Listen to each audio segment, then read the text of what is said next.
আজকের ক্লাসে আমরা ইউলার্স টয়সন ফাংশন নিয়ে কথা বলবো। সো এটাকে ফাই অফ এন দিয়ে রিপ্রেজেন্ট করা হয়, সেটা it is represented as phi or as phi of N and may also be called as Euler's phi function. ঠিক আছে, সো অ্যাকচুয়ালি ইউলার্স থিওরামের জন্য আমাদেরকে এই টয়সন ফাংশনটা সম্পর্কে জানতে হবে। সো আমরা যদি থিওরিটিক্যালি বলি সেটা এরকম যে ইউলার্স টয়সন function is defined as number of positive integers which is less than n that are co-prime to n, where n is greater than equal 1. এখন co-prime অর্থ কি? co-prime means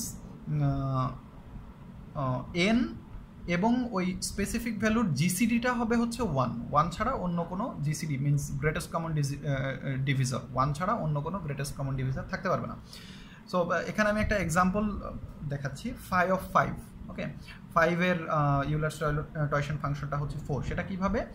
যে এখানে কিন্তু বলা আসছে যে ইউলার্স টয়সন function is defined as number of positive integers less than N, অর্থাৎ এন এর থেকে ছোট কি কি পজিটিভ ইন্টিজার আছে।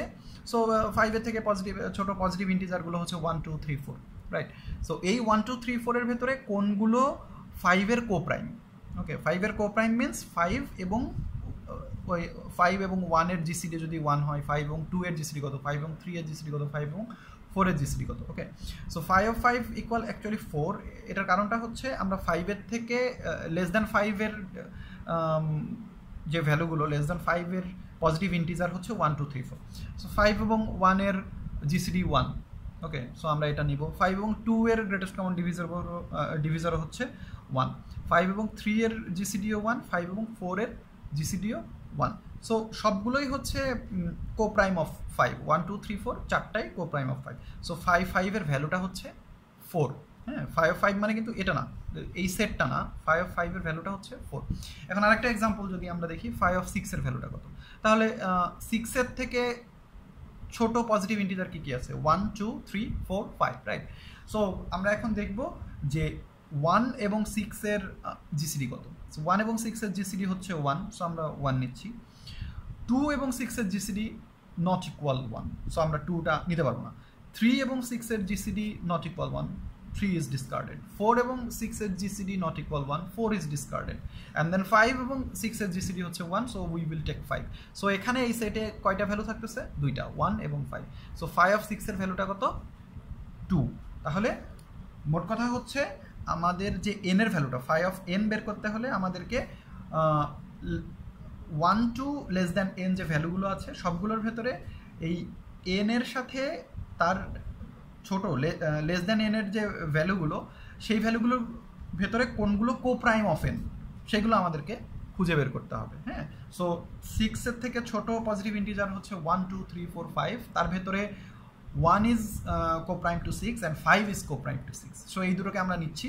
2 3 4 এই তিনটা ডিসকার্ডেড হয়ে যাচ্ছে কারণ এই তিনটা কোপ্রাইম টু 6 না। ক্লিয়ার? সো 5 অফ 6 আমরা এখানে লিখছি number of elements in this sets is the টয়সন ফাংশন, অর্থাৎ 5 অফ 6 ইকুয়াল কিন্তু আমরা 1, 5 লিখবো না। 5 অফ 6-এর ভ্যালুটা হচ্ছে কত? 2।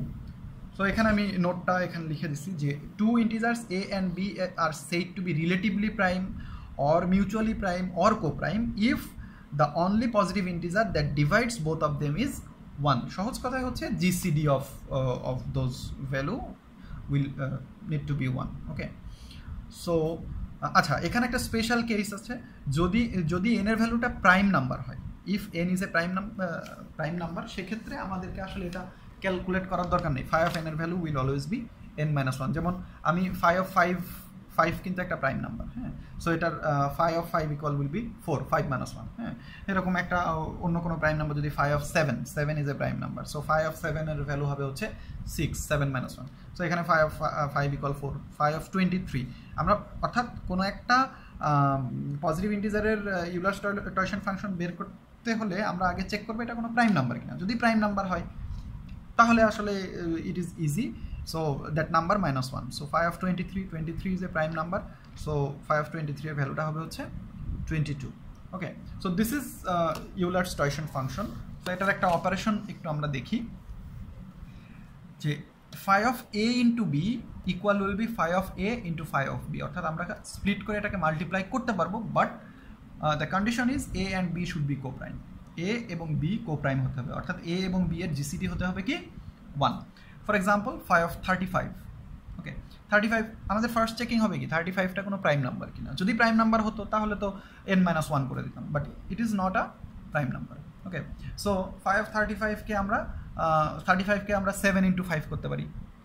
এখন তাহলে এই রুলস অনুযায়ী 5 of 7 × 5 of 35। এখন চেকিংটা কি, এই যে 5 of a × 5 of b, চেকিংটা হচ্ছে a এবং b হতে হবে কি কোপ্রাইম, অর্থাৎ GCD of a and b will be 1। So 7 এবং 5 এর জিসিডি কত 1। ওকে, তাহলে আমরা এইভাবে এটাকে স্প্লিট করতে পারবো। So GCD of 7 and 5 is 1, so 7 and 5 is coprime to each other. Okay, so 5 of 7 × 5 of 5। এখন ইন্টারেস্টিংলি 7ও একটা প্রাইম নাম্বার, 5ও একটা প্রাইম নাম্বার, সো আমাদের আর ক্যালকুলেট করার দরকার নেই। So it is 7 - 1 which will be 6 and 5 - 1 which will be 4। Prime number হলে 5 of n, n যদি prime number হয় তাহলে 5 of n এর ভ্যালু হবে n-1। সো 7 - 1 6, 5 - 1 হচ্ছে 4, so 6 4s are 24। Okay, so 5 of 35 এর ভ্যালু হচ্ছে 24। আরেকটা এক্সাম্পল যদি আমি দিই 5 of 12। ওকে, সো 12কে আমরা স্প্লিট করতে পারি 3 × 4, 5 of 3 × 5 of 4। ওকে, এবং চেকিংটা হচ্ছে 3 এবং 4 কোপ্রাইম কিনা, অর্থাৎ 3 এবং 4 এর জিসিডি 1 কিনা। হ্যাঁ, 3 এবং 4 এর জিসিডি 1, সো আমরা এটাকে এভাবে স্প্লিট করতে পারবো। এখানে 3টা হচ্ছে একটা prime number, so 5 of n, এখানে 5 of n এর ভ্যালুটা হবে n-1 হুইচ ইজ 2। 4টা প্রাইম নাম্বার না, সো 5 of 4 এর ভ্যালু হচ্ছে অ্যাকচুয়ালি 2। হ্যাঁ, 5 of 4 এর ভ্যালু 2 মিনস 1 2 3, এই তিনটার ভেতরে কোনগুলো কোপ্রাইম টু 4? অ্যাকচুয়ালি 1 এবং 3 is coprime to 4, 2 is not coprime to 4। So 1 and 3 দুইটা ভ্যালু আমরা এখানে এই যে লিখছি। হ্যাঁ, 5 of 4 এর ভ্যালুটা হচ্ছে 2, সো দিস ইজ 2, সো 2 × 2 4, অর্থাৎ 5 of 12 এর ভ্যালু হচ্ছে 4। সো আমি এখানে আসলে একটা টেবিল লিখে রাখছি যে যেখানে n 5 of n এবং সেখানকার কোপ্রাইম অফ n ভ্যালুগুলো কী কী। যেমন আমি যদি এখানে দেখি একটা ভ্যালু যদি দেখি 8, n এর value 8, so I need to calculate what is the value of 5 of 8। Okay, so 5 of 8 হচ্ছে, তাহলে আমার 8 এর থেকে লেস দ্যান 8 পজিটিভ ইন্টিজার কী কী আছে 1 2 3 4 5 6 7, রাইট? সো 1 and 8 এর কোপ্রাইম হচ্ছে 1 ইজ কোপ্রাইম টু 8, জিসিডিটা হচ্ছে 1, সো আমরা 1 রাখবো। 2 এবং 8 এর জিসিডি 1 না, সো আমরা কিন্তু 2 রাখি নাই।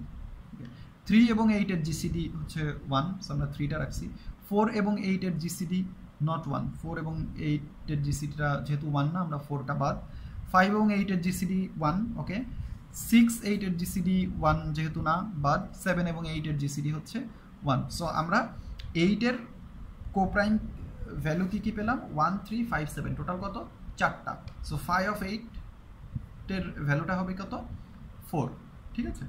আবার 7 এর ক্ষেত্রে এগুলো ক্যালকুলেট করার দরকার নেই, কারণ 7টা একটা prime number. So prime number হলেই আমরা রুলসটা কি জানি, if n is a prime number 5 of n equal will be n-1. So 7 is a, if as 7 is a prime number, so the answer will be 7 - 1, which is 6. 5 এর ক্ষেত্রেও একই।